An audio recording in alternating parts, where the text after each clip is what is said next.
Ukisoma kitabu kile cha Mwanzo sura ya 27 mstari wa 40, Biblia inasema hivi: kwa upanga wako wewe utaishi, nawe utamtumikia nduguyo, na itakuwa utakapoponyoka utalivunja kongwa lake katika shingo yako. Ukisoma hii Biblia kwa Kiingereza anasema NIV anasema you will live by the sword and you will save your brother, but when you grow restless you will throw his yoke from off your neck. Bwana Yesu asifiwe sana. Sasa siku ya leo Mungu ametupa ufunuo mwingine wa neno la Mungu katika kitabu kile cha Mwanzo sura ya 27, na ikiwa hii ni siku ya 29 sasa katika mfululizo wa marathon zetu, na kuna maandiko haya ya msingi ambayo tunaenda kuyasimamia. Utasoma historia yote, inahusu Esau na Yakobo na namna ambavyo Yakobo aliweza kuiba baraka za Esau, na baada ya kuwa ameiba baraka za Esau, hili andiko nililosoma linamueleza Esau sasa anakuja kuomba baraka, walau makombo ya baraka kutoka kwa baba yake Isaka. Lakini Isaka anambariki, na hizi ndizo baraka anazozitamka kwa mtoto wake Esau. Anamwambia, kwa upanga wako wewe utaishi, nawe utamtumikia nduguyo, na itakuwa utakapoponyoka utalivunja kongwa lake katika shingo yako. Sasa somo langu la leo linasema vunja kongwa lako. Kongwa kwa lugha nyingine tunaita nira. Nira, kwa wale ambao hawajui maana ya nira, nira ni kama vile mnyororo fulani ambao huwa unafungwa kwa ng'ombe wanaolima, ili kusudi wale ng'ombe wafuatishe laini ambayo wanaongozwa kwenda, au punda wanapokuwa wanalima shamba au wanabebeshwa mizigo, kuna dude huaga linafungwa shingoni ili kusudi huyo punda au huyo ng'ombe afuate mwelekeo tu wa mkulima anakotaka aende. Sasa kwa muktadha wa tafsiri hiyo, katika hili andiko, maana yake Esau amewekewa kongwa la kuwa chini ya Yakobo. Esau ni mkubwa, lakini sasa amewekwa chini ya kongwa la Yakobo. Kwa lugha nyingine amekuwa ni mtumwa wa Yakobo. Hilo ndilo kongwa ambalo Esau amewekewa. Sasa nikidefine kwa tafsiri nyingine, kongwa ni hali yoyote ya ukandamizaji unayoipitia ambayo imetokana na sababu mbalimbali. Maana rahisi sana ya kongwa, tunasema kwamba ni ile hali yoyote ya ukandamizaji au uonevu au mateso unayoyapitia kutokana na sababu mbalimbali. Kuna sababu mbalimbali ambazo zinawafanya watu wawe kwenye makongwa tofauti tofauti. Kuna wengine wako katika makongwa ya umasikini. Yaani ni kama vile kuna mtu aliamua kukudirect maisha yako kwenye level fulani za umasikini, kiwango ambacho hata ukijitahidi kwa kiasi gani hauwezi kutoboa kwenye level fulani. Sasa hilo ni kongwa. Sasa naomba nieleze kwa kifupi sana sababu gani ambazo zinaweza zikapelekea mtu akakaa kwenye kongwa tofauti tofauti. Sababu ya kwanza ni matamko yaliyotamkwa katika ulimwengu wa roho na maadui zako. Shetani ana mawakala au maagents ambao wanafanya kazi katika ulimwengu wa roho na wana manifesti katika ulimwengu wa mwili. Sasa hao maadui zako ambao wanafanya kazi pamoja na Shetani huwa wanafanya matamko katika ulimwengu wa roho, na yale matamko katika ulimwengu wa roho, in spiritual realm, ndio ambayo yanakuja kuathiri maisha yako katika ulimwengu wa mwili. Sasa wewe kwa mfano mtu akiwa ameenda kwa mganga wa kienyeji kwa ajili ya kufunga uzao wako kwa mfano, ili kusudi uwe tasa usiweze kuzaa, kuna vitu ambavyo huwa anapewa na mganga avitamke. Anapokuwa anavitamka, maana yake anaweka kongwa katika tumbo la uzao wako. Kwa hiyo hata ukijaribu kutafuta mimba miaka 10, miaka 20, hupati, kwa sababu ya matamko yaliyofanywa na maadui zako katika ulimwengu wa roho, katika madhabahu tofauti tofauti. Kwa hiyo ni sababu ya kwanza. Maana yake mtu anaweza akapigwa kongwa au akapigwa nira au akawekwa kwenye kifungo kutokana na matamko yaliyotamkwa na maadui zake katika ulimwengu wa roho, katika madhabahu tofauti tofauti. Lakini sababu ya pili ni malipizi ya mifumo iliyotangulia. Nataka nikwambie ndugu yangu, tunaishi katika dunia, lakini katika ulimwengu wa roho kuna mifumo mbalimbali ambayo tayari imeshatengenezwa. Sasa hiyo mifumo huaga ni kama wanasema maji hufuata mkondo. Kuna mtu ambaye anapita kwenye mfumo, yani kuna mtu ambaye tayari kuna babu zako na babu zako walitengeneza mfumo wa ukoo wenu, na ndio maana unashangaa tunakwambia okay, mila zetu haziruhusu kitu fulani. Tafsiri yake ni nini? Tafsiri yake ni kwamba kuna structure na kuna mifumo ambayo imetengenezwa katika mila kwenye ukoo fulani. Kwa hiyo hizo mila na hiyo mifumo ya kimila huwa ina tabia ya kama ilitamkwa, ilisetiwa, maana yake inategemeana na kitu gani ambacho kilikuwa kilisetiwa. Ni kama vile formula, ukisema kwamba kwenye Excel sheet useme kwamba pengine table A is equal to A plus 2 plus B plus C.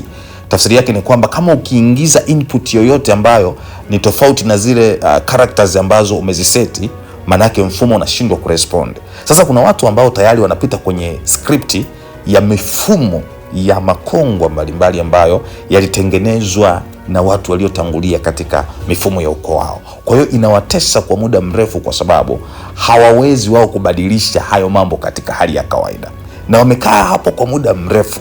Ndio unakutana na mfumo ambao umeshasetiwa, ni kama kanuni imesetiwa kwamba okay, katika ukoo wenu hakuna mtu ambaye atafika elimu ya chuo kikuu, au katika ukoo wenu hakuna mtu ambaye atakuja kukaa na mke wake maisha yake yote. Ndio unakuta sasa kila mtu, hata ndoa ikitokea mtu ameoa, after some few years lazima ndoa ivunjike. After some few years lazima tu kuna kitu kitatokea, ndoa itavunjika, au hata kama ni nyumba, yani lazima either kifo kitatokea. Kwa hiyo kuna vitu ambavyo vimesetiwa katika mifumo ya giza ambavyo ndio vina operate. Sasa hivyo navyo pia tunaita kongwa. Lakini sababu ya tatu ambayo tunaweza tukajifunza, tunasema ni mikataba ya kimila au na kiukoo ambayo imekubalika kuwekwa na watu viongozi wa koo husika. Haya, sasa tunazungumzia masuala ya mila. Kuna mila ambazo zina operate ambazo kama zilishatamkwa kwamba huyu mtu hawezi kufika level fulani kama nilivyosema, na hawezi kufika kweli. Lakini sababu ya nne tunasema ni matokeo ya makosa au dhambi ulizozifanya ambazo zina operate katika sheria ya dhambi na mauti. Sheria ya dhambi na mauti inapatikana kwenye kitabu cha Rumi 6 mstari wa 23 ambao inasema mshahara wa dhambi ni mauti, bali karama ya Mungu ni uzima na amani. Kwa hiyo kama kuna sheria ya dhambi na mauti, kuna sheria pia ya uzima na neema. Sasa kama wewe umetenda dhambi yoyote, tegemea kwamba matokeo ya ile dhambi ni mauti, ni kongwa la mauti. Kwa hiyo kwenye eneo la dhambi na mauti pia ni moja ya sababu inayopelekea ukaingia kwenye kongwa fulani. Sasa wewe una nafasi ya kukaa na kufikiria kwamba katika maisha yako ni kongwa la namna gani ambalo linakutesa. Wapo watu makongwa yao ni ya umasikini, wapo watu makongwa yao ni ya ulevi. Yani kuna mtu ni mlevi wa kutupwa. Yani huyo hata ufanyeje, hata ukae naye vikao vya namna gani, hata umshauri kiasi gani, hawezi kuacha ulevi kwa sababu ni kongwa. Ni kongwa kwa sababu yani kongwa ni kama mfumo ambao tayari mtu amekuwa installed, ambao yani umekuwa activated kule ndani, hawezi kuacha. Kuna mwingine kongwa lake ni uzinzi, yani hawezi kuacha uzinzi.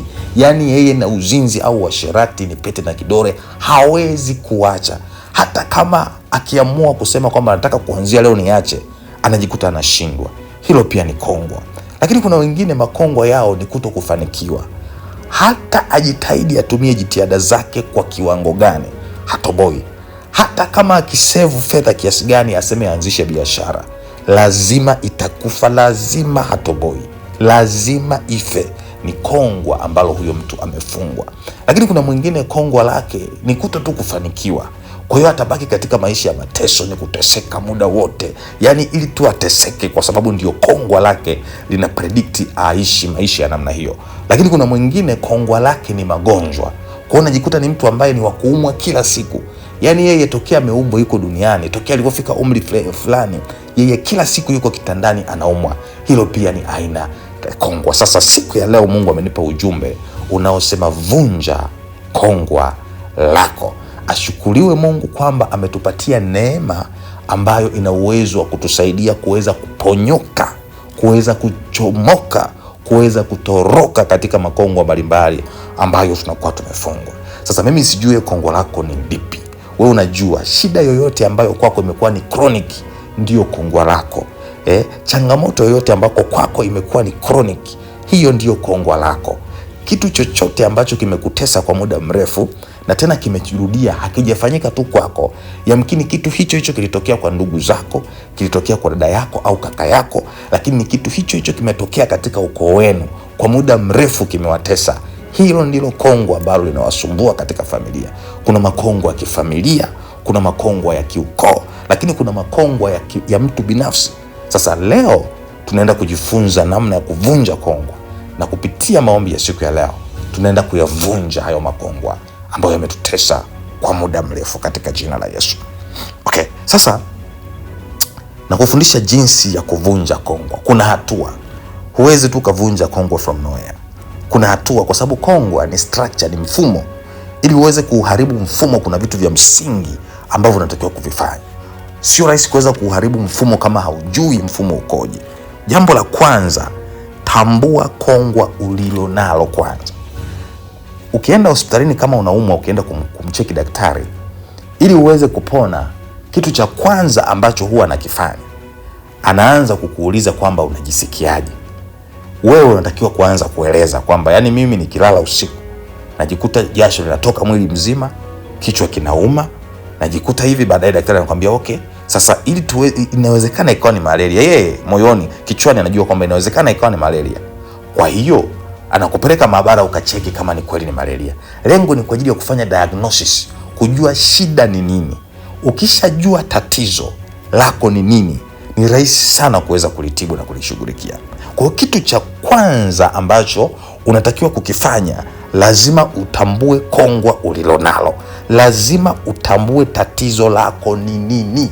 Huwezi ukapatiwa solution ya tatizo usilolitambua. Okay, ukisoma kile kitabu cha Mwanzo 27 mstari wa 40, pale mwanzoni pale, Biblia inaeleza kwamba mstari wa 40b anasema nawe utamtumikia ndugu yako. Okay, by the way huyu ndugu yetu Esau, kongo lake ilikuwa ni kumtumikia ndugu yake Yakobo. Imagine kwamba Esau ni mkubwa, lakini amepewa kongwa la kumtumikia mdogo wake. That was the problem. Tunajua kwamba by the way ilitakiwa mdogo awe chini ya mkubwa, lakini sasa mkubwa yuko chini ya mdogo. Kwa hiyo that was the problem to this Esau. Hilo ndio tatizo ambalo alikuwa nalo huyu kijana. Kwa hiyo alitakiwa cha kwanza alitambue tatizo lake. Ndio sasa hapa baba yake anamwambia kwamba kwa upanga wako wewe utaishi, nawe utamtumikia mkubwa, kwa maana kwamba hilo ndilo kongwa lako. Hiyo ndio stage ya kwanza, kutambua tatizo ulilonalo, to understand the problem you are having. Okay?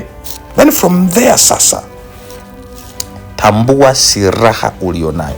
You have the weapon. The problem ni kwamba haujui namna ya kuitumia silaha ulionayo. So if you have the weapon, that means through that weapon you can fight what is blocking you.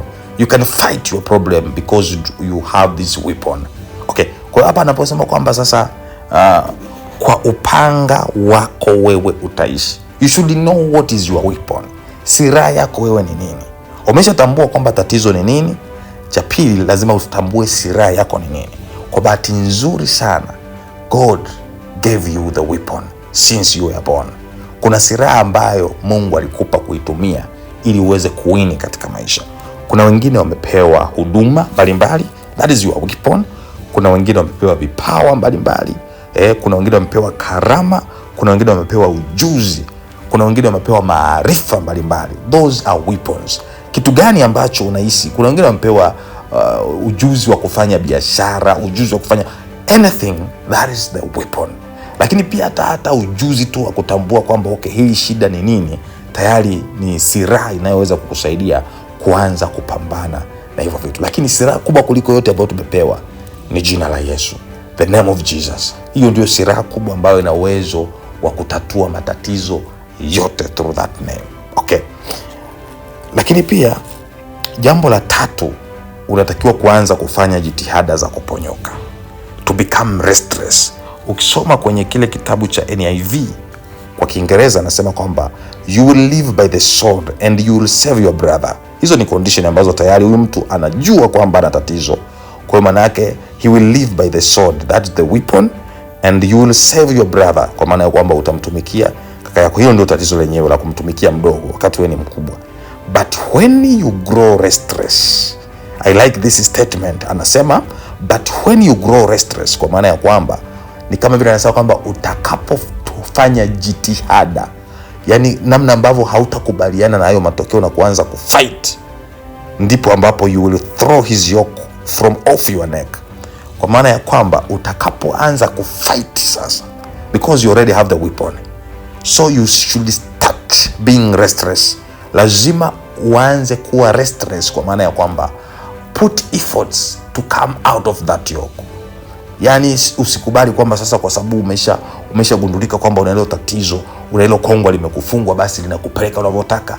Anza kulikataa.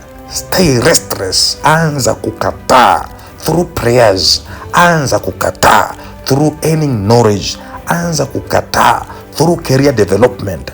Anza kukataa through intensive prayers. That's the only way you will win this battle. That's how we do it. That's how we do it. Ukiona familia yako ina kongwa la umasikini na wewe ukakubali kubaki katika hali ya umasikini always, you'll die with your poverty. Lakini yule ambaye ana take efforts ya kuanza sasa kustrive, ana take efforts za kupambana against that spirit of poverty, ndio mtu pekee ambaye ana uwezo wa kuvunja ile kongo. Sasa makongwa yako tofauti. There are ways to solve different kongwas. Yani kila aina ya kongwa ulilonalo kuna namna yake ya kuweza kulishughulikia. Kama ni issue ya umasikini, kuna namna ya kushughulika na umasikini through prayers. Lazima utambue tatizo limeanzia wapi. If it is spiritual, then you should start fighting it spiritually. Anza na prayers. Start with prayers and the knowledge of the word of God. Ukianza hivyo lazima utatoboa. Start praying. Start praying. Start praying. Lazima uelewe tatizo, alafu anza kulishughulikia katika ulimwengu wa roho. Na uwe restless. Unajua ukishagundua kwamba umefungwa na kongwa la namna fulani, sitegemei hata aina ya maombi yako yawe ni maombi yani yale ya Baba naomba unifungue katika hili kongwa. No, thank you.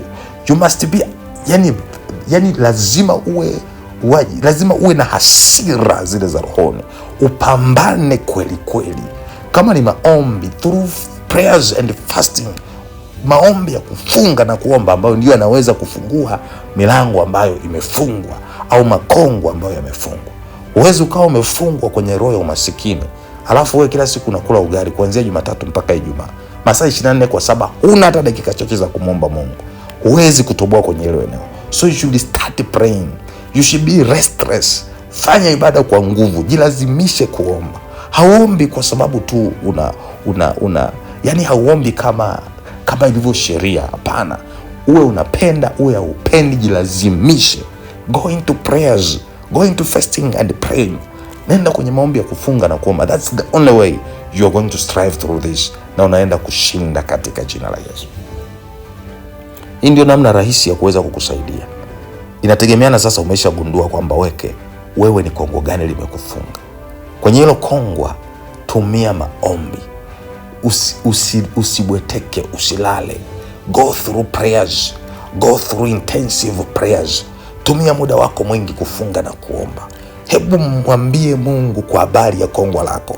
Kataa hilo kongwa katika jina la Yesu. Kataa katika jina la Yesu. Yani wewe tamka, anza kutamka kwa maneno ya kinywa chako.